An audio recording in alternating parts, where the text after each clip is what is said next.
Well, good morning, Haley. How are you doing? Last one. All right.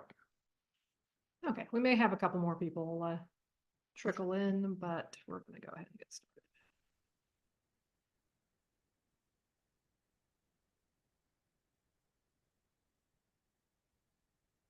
Okay, so my name is Sara Brumfield with From the Page. I'm here today with Ben, my partner, and we wanted to tell you about what we've learned from over a decade of running crowdsourcing projects. Decade and a half at this point. Focus on that, you feel old.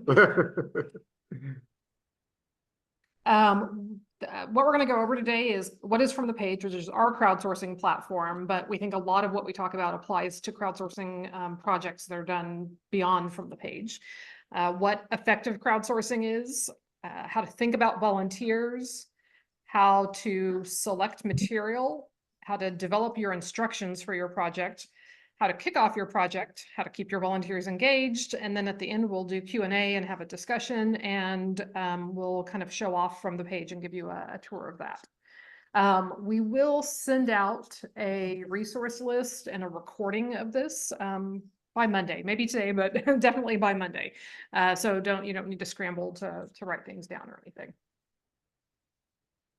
Okay, so as Sara mentioned, we run a platform for crowdsourcing, transcription, OCR correction, metadata creation called From the Page. So there's a lot of different kinds of crowdsourcing tasks out there, but we really focus on tasks that involve people working with scans of archival documents, especially textual records.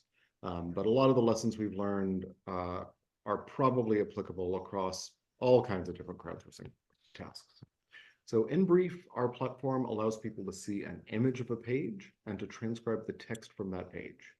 We try to keep things as simple as possible for the users because honestly, transcribing text is hard enough. So we've seen a lot of successful projects over the years. Here are a handful of the institutions we've collaborated with. And so what we want to focus on this portion of the talk is effective crowdsourcing. So effective crowdsourcing is a collaboration between a cultural heritage institution and the public, and the goal being deep public engagement with special collections and archives. So when I say deep engagement, let's talk about that. A lot of organizations have social media presence and Instagram accounts, things like that, that let them expose their material much more broadly to the public, which is wonderful, right? So you get this broad exposure, but the challenge is that it's very shallow, right? Oftentimes the only way people can contribute is by pressing a like button. That's fine for some portions of outreach, but it doesn't really provide an immersive experience that lets members of the public share their own passion, their own interests, and their own knowledge back with the institution or with other people who are participating. So in addition to being about public engagement, crowdsourcing is about improving metadata for digitized assets in a way that require massive amounts of human interpretation.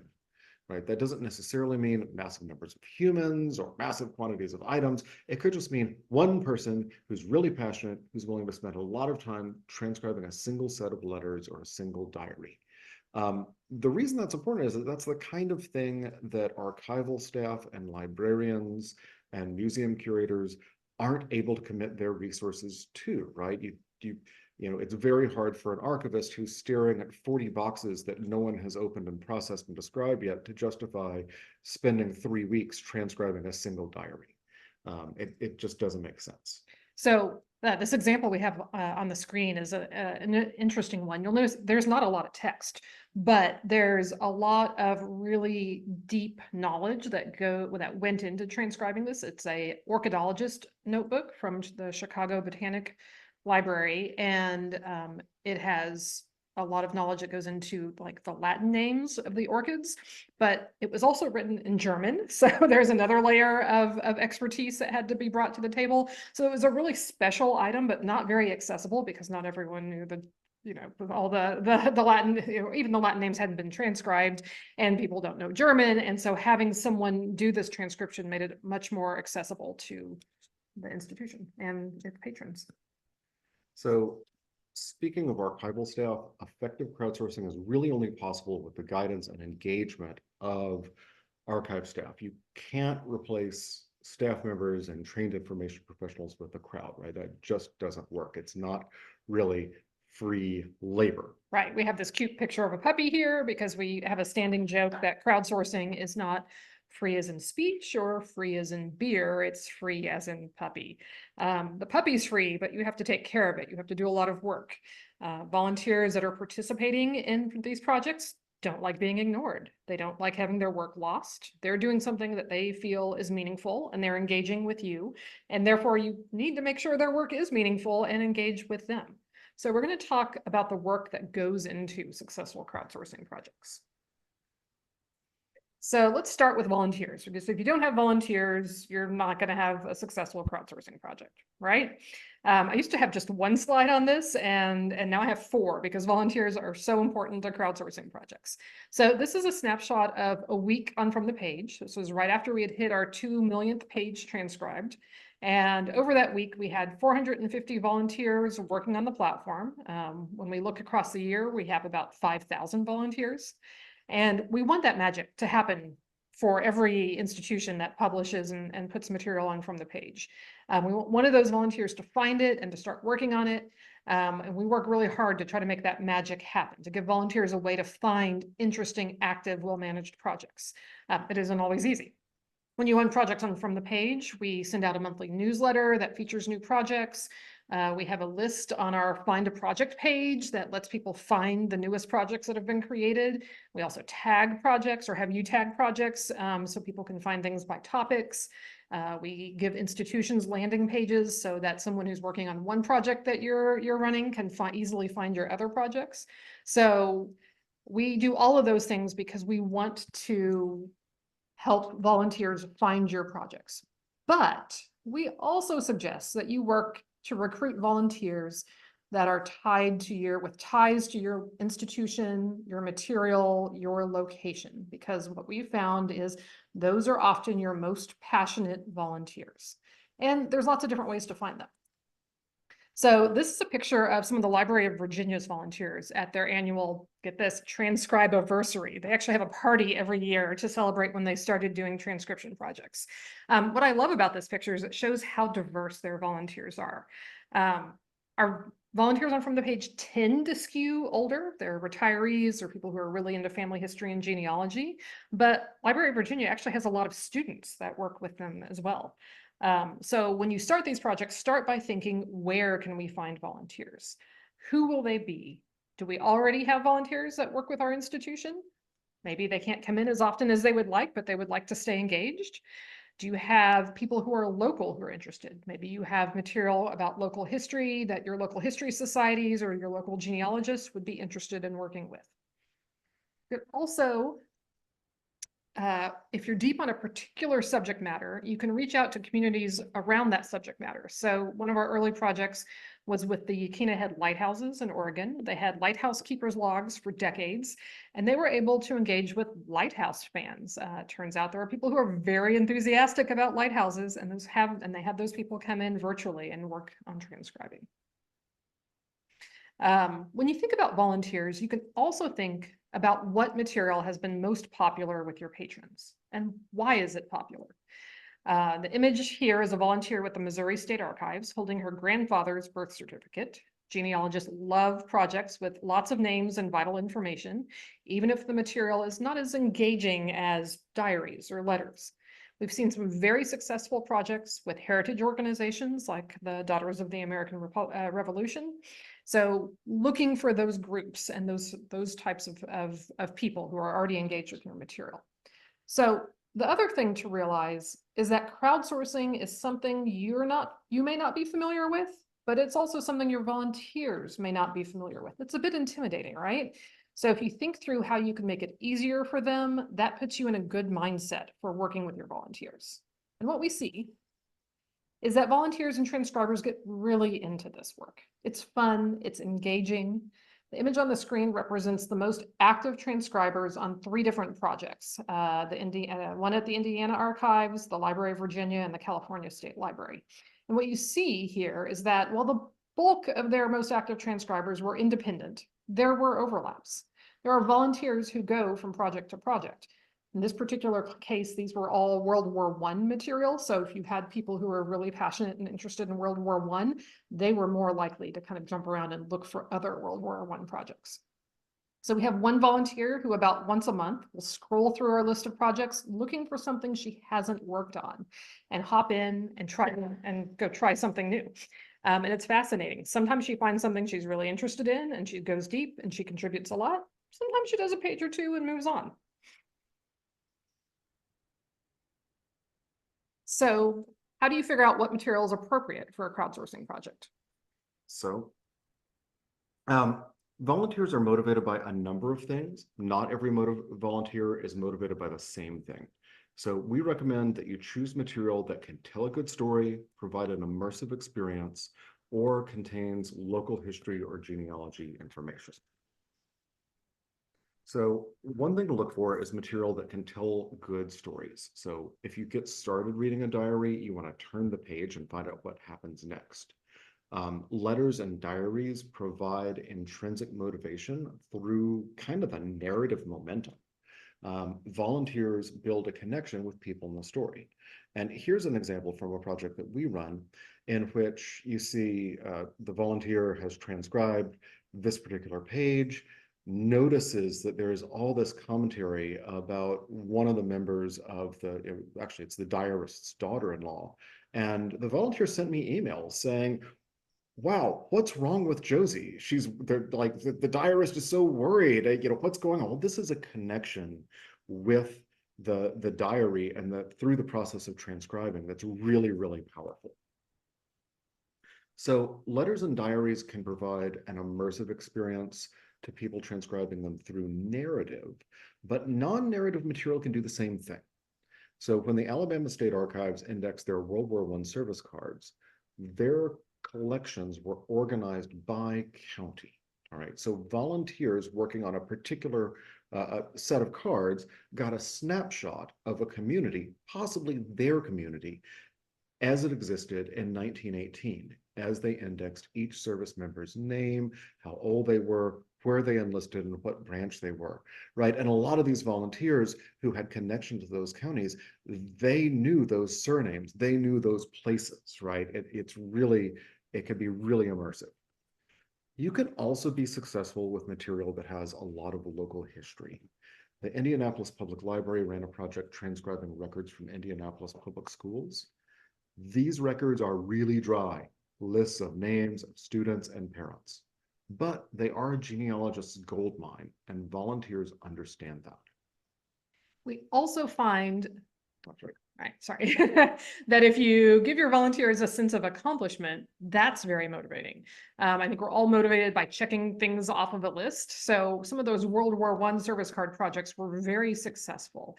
Part of it was you had single cards. So Alabama was the first one to do one of these projects.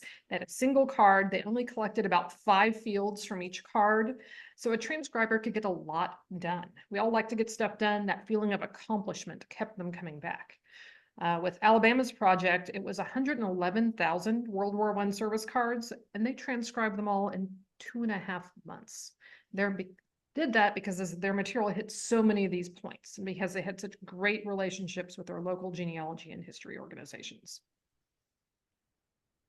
So once you've identified the material that you want to work on, the next thing to do is to define the task. So for transcription projects, that means giving people instructions on how to transcribe. So the minute anyone encounters a word that's unclear to read, or they hit an abbreviation or a spelling that's non-standard, they're going to have questions about what to do about that.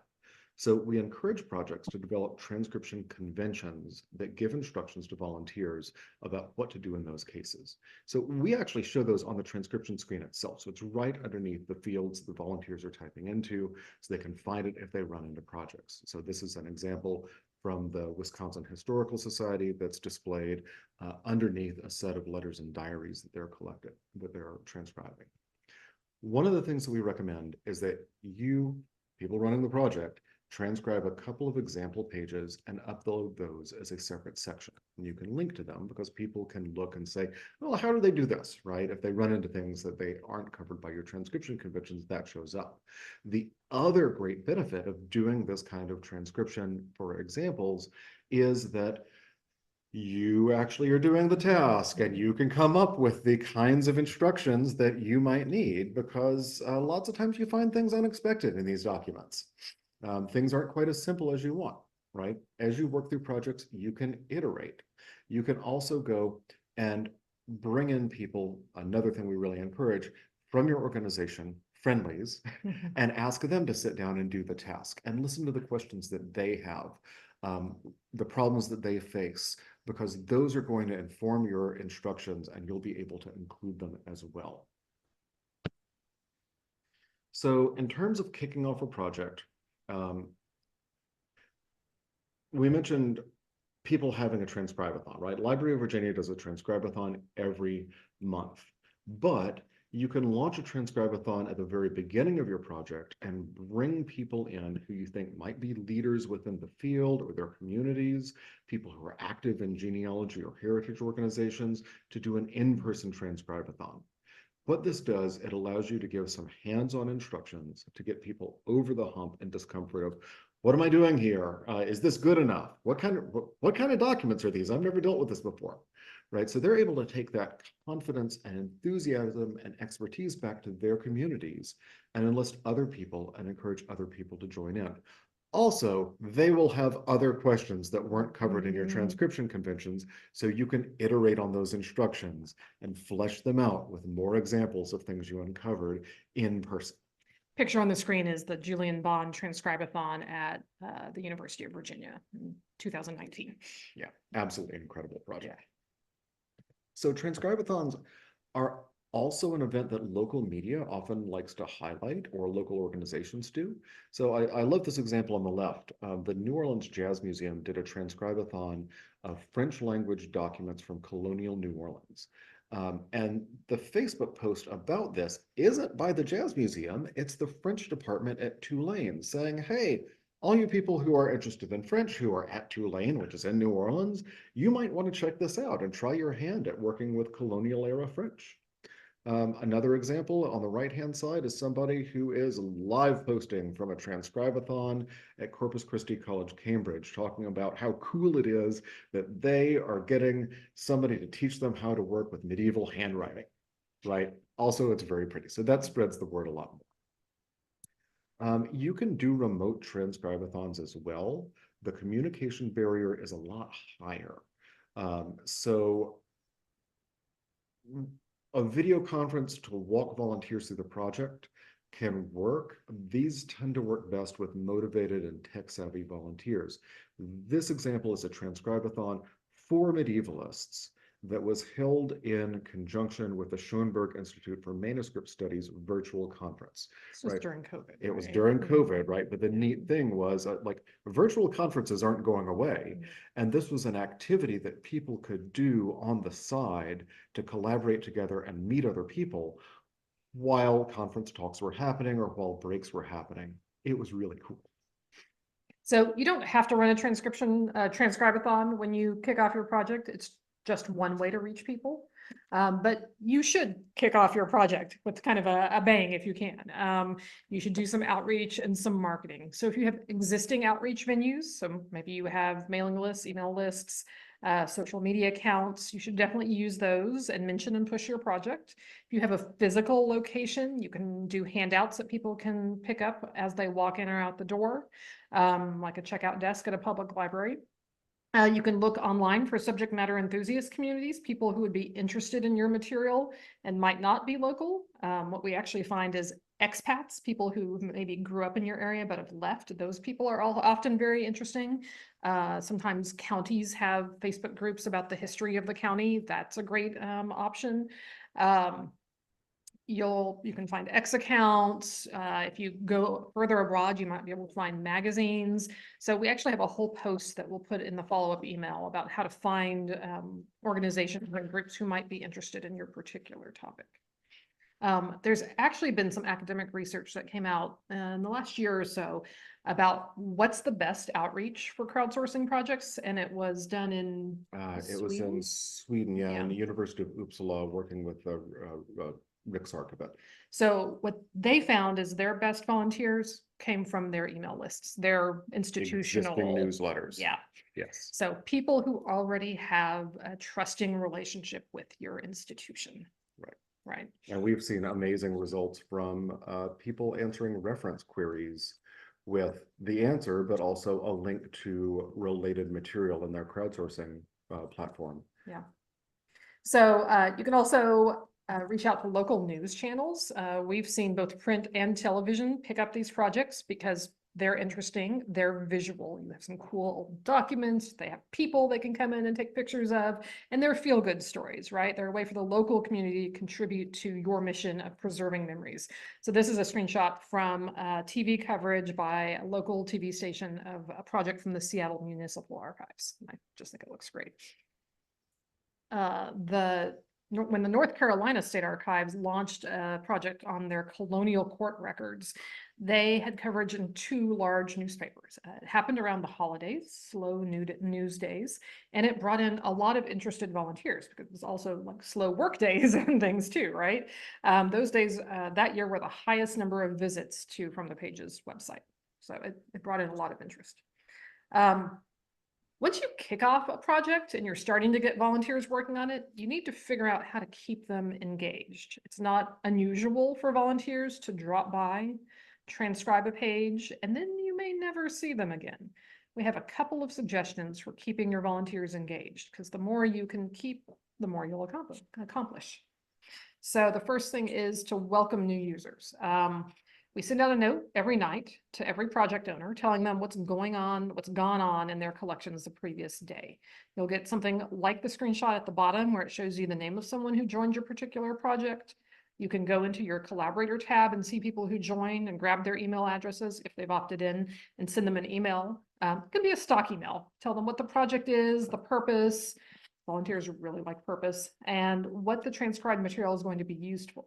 If you have any training material, you can link to that, your help tab, your transcription conventions, and include how to contact you. You want them to be able to ask questions or share something they've found, or see if they can bring in a group of 20 people to help you transcribe. And all of those things, they need to be able to find you. So make it easy. In addition to welcoming new users, respond to questions and comments. That nightly email will also include comments and questions from your collaborators, from your volunteers who are transcribing for you. So volunteers come up with questions, right? So they'll ask questions as they work. And so we encourage those conversations to happen within the crowdsourcing platform, right next to the pages that they're working on, because you don't want anybody sending an email saying, "Hey, I can't read the third word on page 3." You know, no idea what document they're working on.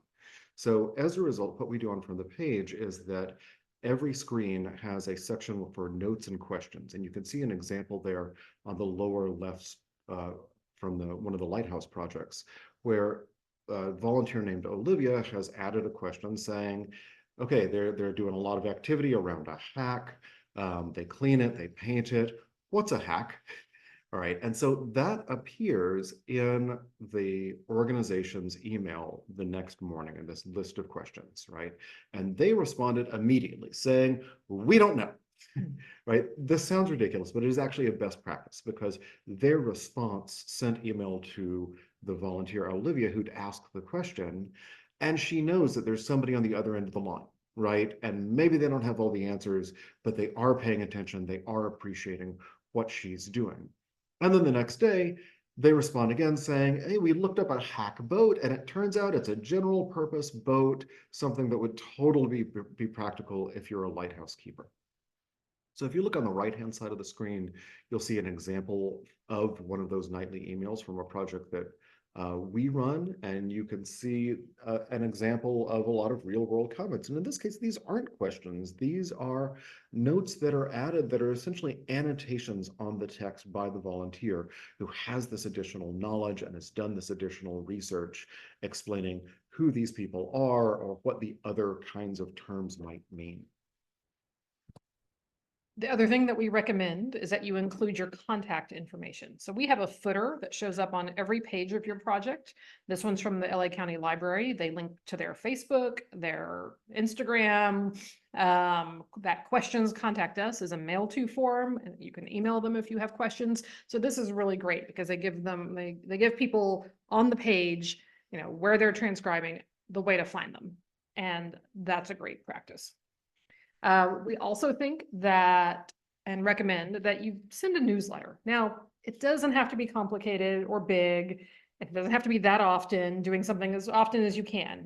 Ideally, if you have a really active project that you're trying to push and get it done, you do this once a month. If you only get it out once a quarter, that's okay too. You can pull in a list of all your collaborators from the project owner view and from the page and paste them into your email client as a BCC, or if you use something like MailChimp, you can do it there. We have some blog posts that we'll include in the follow-up email that have examples of what different people will do for crowdsourcing project newsletters, celebrating milestones. So-and-so transcribed 100 pages, or telling stories. We found, actually the Lighthouse Project found some really cool stuff like shipwrecks, right? You have this one-liner about, what was it? It was, the lifeboat washed up on shore. Head keeper helped bury the captain, while assistant keeper went to town to fetch the doctor. Yeah, and the person transcribing this said, well, what was this shipwreck, right? It mentioned the name of the ship, and she did research in contemporary newspapers and discovered this amazing story of a coal vessel that blew up 200 miles off the coast of Oregon. And the survivors being stuck in a lifeboat for like a week and a half, 2 weeks, something like that, until they finally washed up at this lighthouse. So that's the goal, right? We all do this work because it's interesting and immersive, but when you find the stories, that's where you feel like you've struck gold, and you want to share those stories because you want other people to come back and try to strike gold too, right? And maybe that gold is just, your great grandfather's birth certificate, but that's cool too, right? Okay, so that's like newsletters. So, this is kind of my inspiring reason slide, but we all benefit from the work done by our volunteers, but the entire historical community benefits from this increased public awareness of and appreciation of what our history and memory keeping organizations do. So crowdsourcing invites those people to join in that work and gives them a shared responsibility for the past and a direct personal connection to the people who made it, and a desire to support and protect the institutions that preserve it. So yeah, if this is the sort of thing that your institution would like to do, we host quick start calls. We're happy to help you import about 200 pages for free. And we'll talk you through transcription conventions and different types of settings that are appropriate for your material, because we know that every type of material is a little bit different. We can help you get it launched. We'll promote it in our monthly newsletter, and let you see the magic that comes from crowdsourcing, because we really do think it's magic. It's pretty wonderful stuff. And we're going to open for some Q&A, and then Ben will do kind of a show and tell. So, yeah. So, hey, we've got a participant in Demoiselle Sapiens. Hey, that's fantastic. Would you mind unmuting yourself and describing that process? That's so cool. Yeah, it was absolutely fantastic project to take part in. And we did it over the course of a weekend, like over that conference. And there were 40 of us all transcribing this material. A new text was discovered in the process. And the wonderful thing was that we produced the transcription, we wrote an article about it, and we did it all together over that weekend. So it was like a whole new way of doing humanities publishing. And eventually we got it published, and the publisher, the journal came back to us and said, you know what, it's very unusual to have a humanities publication with 40 people in it. Why don't you just put like the 3 most important people? And we turned around and we said, absolutely not. Everybody took part in this, using FromThePage and doing it together. It was a collaborative and democratic process. So we pushed back and it went to publication with 40 authors, and we were really proud. But it was an amazing experience, and FromThePage was absolutely brilliant tool to use. So yeah, Fantastic. Very Fantastic. fun, thank If, you. if you don't mind me asking, how was the coordination and collaboration done? Did you have a Slack group or Yeah, something we had there? a Slack group, we had a Google Doc, and we had some Zoom meetings. So it was very well coordinated. It was, oh gosh, I'm trying to remember the names of the Laura and off the Moriali. top of my head, but Did Laura Moriali ran yeah, that. Laura, that's it, Laura. Yeah, that Yeah, was great. Yeah. absolutely brilliantly organized. So fantastic. Very cool. That's fantastic. Yeah. We'll let Laura know that. So anyone else have any Questions, or comments? comments? You probably can't beat that comment, but but we were happy to take any questions. Yeah, if anyone else's face was on screen here, let me. Yeah. Yeah, and feel free to type them in the chat or just unmute yourself. Either ones.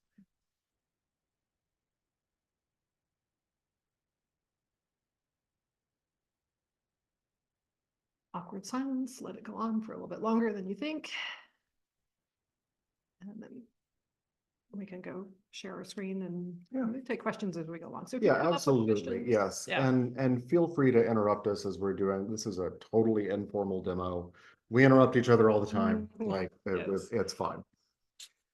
So I'm gonna go back to sharing our screen again, and we'll just run through some real world examples of how the software works and what it's like. Okay, so this is a page. Let me pull this out of full screen. So this is from University of North Carolina, Chapel Hill, and the Cameron family papers. They're doing a lot of research into the prominent Cameron family, their connections to slavery, later their connections to mental health in North Carolina, and everything in between. And so one of the projects that they're working on is contains a lot of really difficult material. So we are going to try to transcribe part of one of these pages. All right.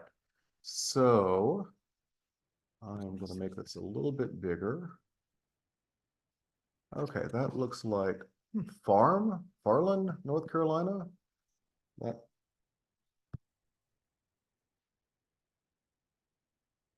doesn't sound right. April 16th. 1866, but I feel like there's some extra characters there. I feel like You picked a there's really too. hard one. Yeah, usually we work with easier ones, but all the easier ones are all already transcribed here. So our demos are getting harder and harder as we go on. So Mr. George W. Mordecai, I think. Here, sir.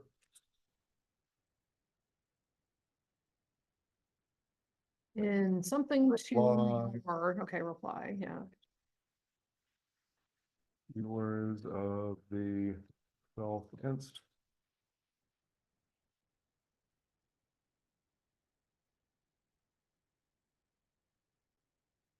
We're not gonna do this whole I thing in have, case you're yes. getting worried.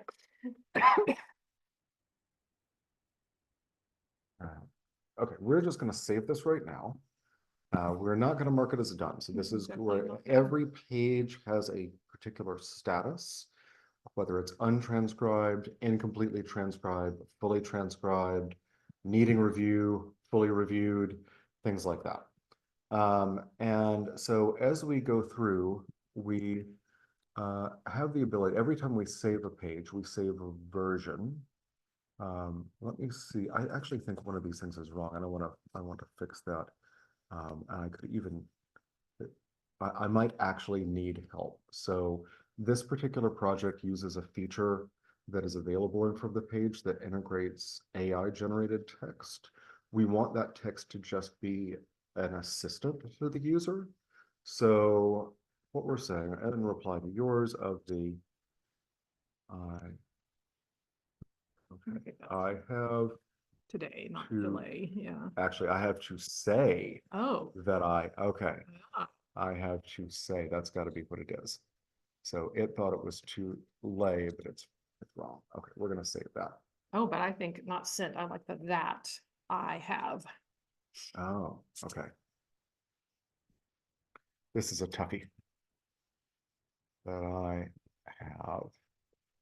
Okay, we're gonna stop transcribing this very difficult document right now.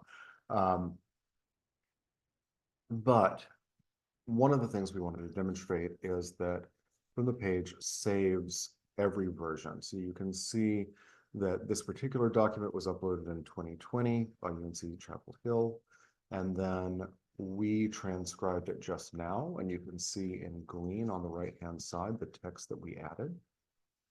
Then the second time we decided that it wasn't today, but to say, you can see that we got rid of the D and added an S and a space instead. And then Sarah's change from sent to that. You can see that as well. And you can compare these across versions. So we can say, all right, well, I'm more interested in seeing everything that we did here. So this is a feature that we actually developed for Classroom use at University of Texas at Austin. A classics professor there was transcribing letters about UT Austin trying to buy the city of Troy, which they did not do. But he had his students transcribe and then had them swap and review each other's work. So we wanted to be able to see the original transcription and then any changes that the reviewer made. Let's keep going. We have a couple other types of transcription on FromThePage. So in addition to kind of textual transcription, we have what we call field-based transcription. So like the World War I service cards that we referred to. This is separation notices. Is this This is a Library of Virginia, yes. Yeah, so they have configured, I'm gonna change the scale of these. They have set up a form for these documents, and you'll see these are boring World War II government documents that maps onto the original government form, right? And they are asking people to transcribe these fields, right? This is a very different kind of transcription. This isn't the kind of thing that you want to print out and read in bed, right? This is essentially a data set or an index into the forms. What's interesting about Library of Virginia, they're obviously are a kind of a big institution, but they export this material as spreadsheets because we can export all of these field-based projects as spreadsheets. And then they upload them to something called the Virginia Data Portal for academics or the public to use for analysis, which is kind of fun. And they've configured this form to almost exactly match the original. So there's different types of fields that they can configure. So one of those is a controlled vocabulary. So they can say, here are all of the legitimate ranks. And so people need to choose one of those. Here are all of the pay grades. And then you also have, of course, free form, free text fields like registered in Richmond and is currently in Martinsville, Virginia. So this is going to be exported, as Sarah said, as a data set, as a spreadsheet. Another example of that kind of structured transcription is situations in which you have ledgers, essentially. So this is an example of Florida tax rolls. From the 1800s. Right. And this also has been set up as a structured transcription project. The difference is that, let me get this centered. The difference is that there are multiple records for this image, right? There's not just the one person like we saw with the Harrison example at Library of Virginia. So as a result, they have set up a spreadsheet configuration in which they've said, all right, here's what we want to collect. Here are the columns that we're recording, right? And so we have a list of people. So Jasper Altman and G.W. Baisden, they're all people who are mentioned on this document, right? Here's our G.W. Baisden.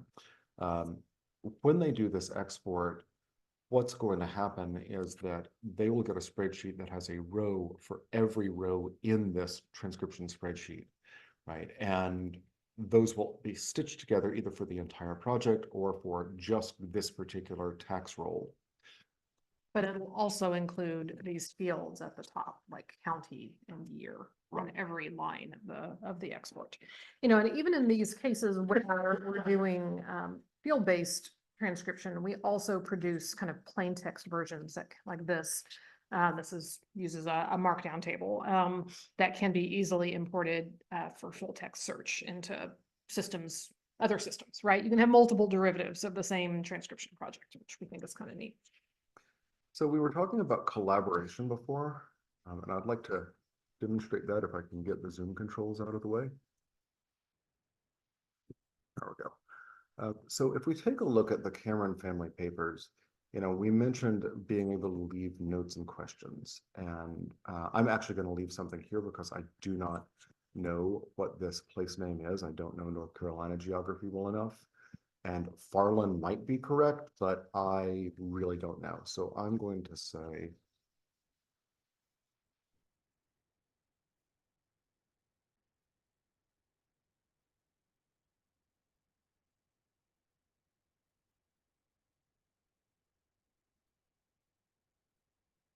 and that's going to go to the people running the project, but it's also going to be visible to other volunteers, including people who might know a little bit more about North Carolina geography than I have.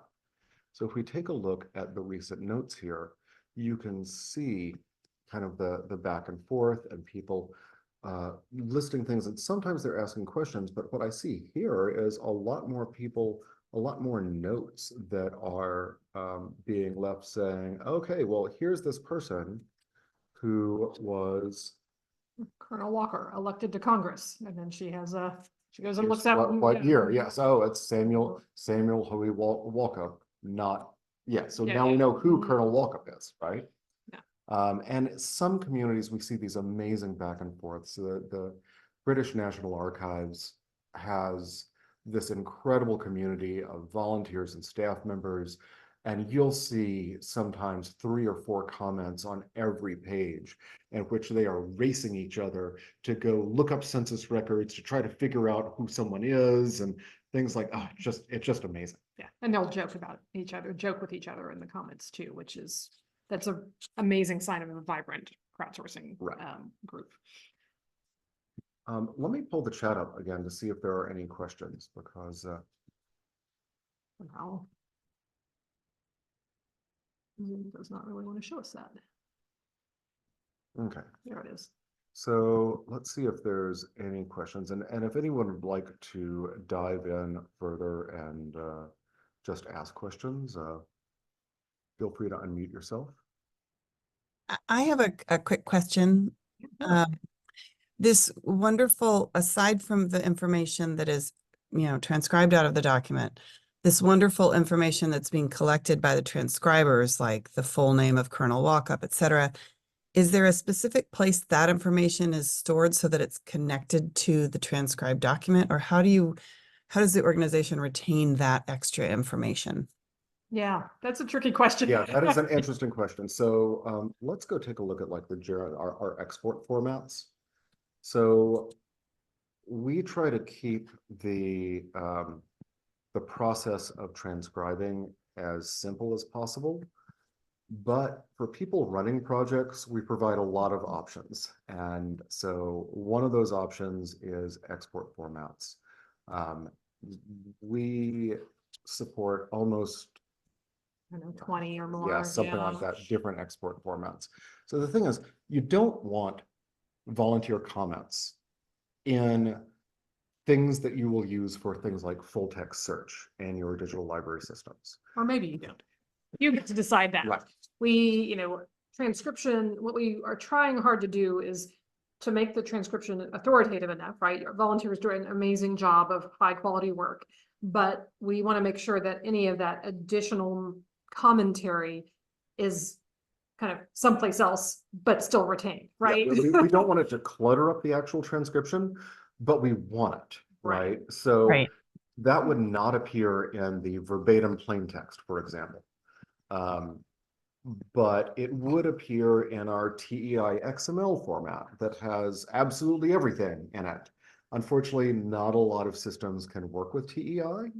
So we have other options. If you do a text PDF or a Word Microsoft Word, in some cases, you're actually presented with an option asking what to include and what to exclude.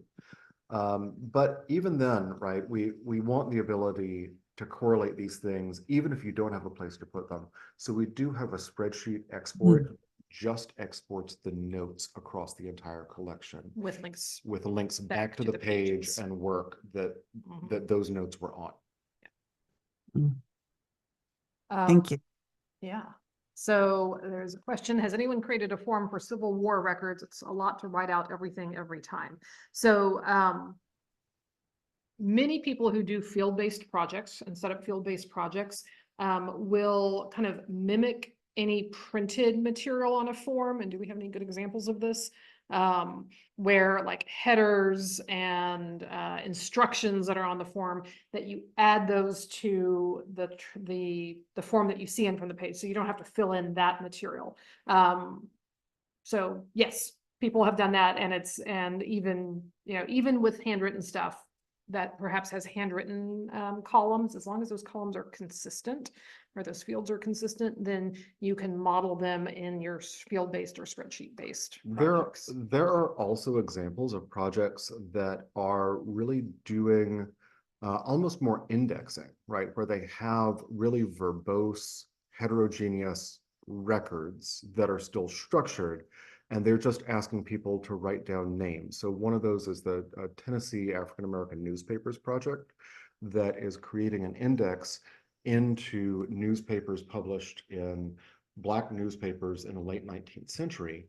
And what they're asking people to do is type in the name of someone who's mentioned or an organization that was mentioned, whether it appears in an ad or an article, and then what column we can find that in, right? So that is very different from asking people to transcribe the entire newspaper article, right? That is much more sparse. Yeah, Linda has a follow-up question. So you copy and paste it? No, Probably not. no, let's find some better examples of that. So, Library of Virginia transcribes absolutely everything.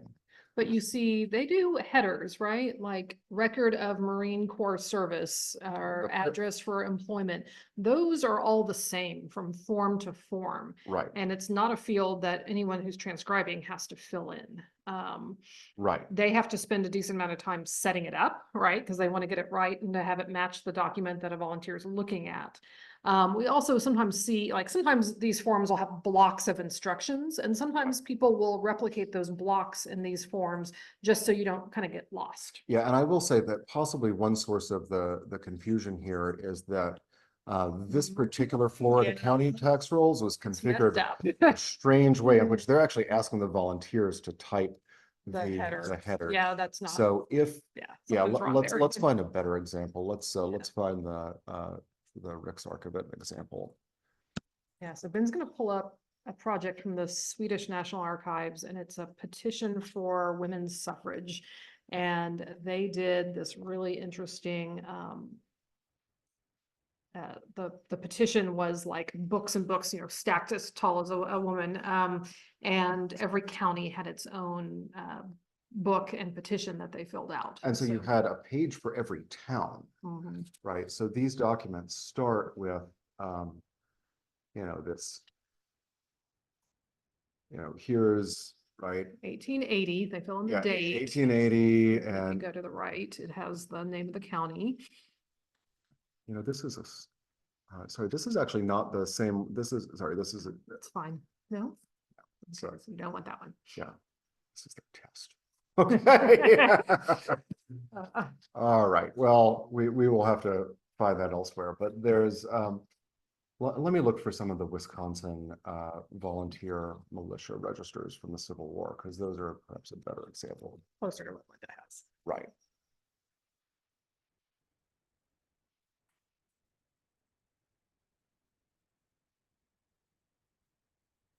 And I'm not sure that they are still transcribing them. No, they finished them. Drat. Okay. Linda, we are happy to have calls and look at individual material and, Yes. and walk through how we would configure it and even configure, you know, examples to be a starting point for projects. So, Right, right. Yeah, that I'm is I'm no- sorry, I don't have, the only example I have to hand is a bad example, so it's hard. Any other questions?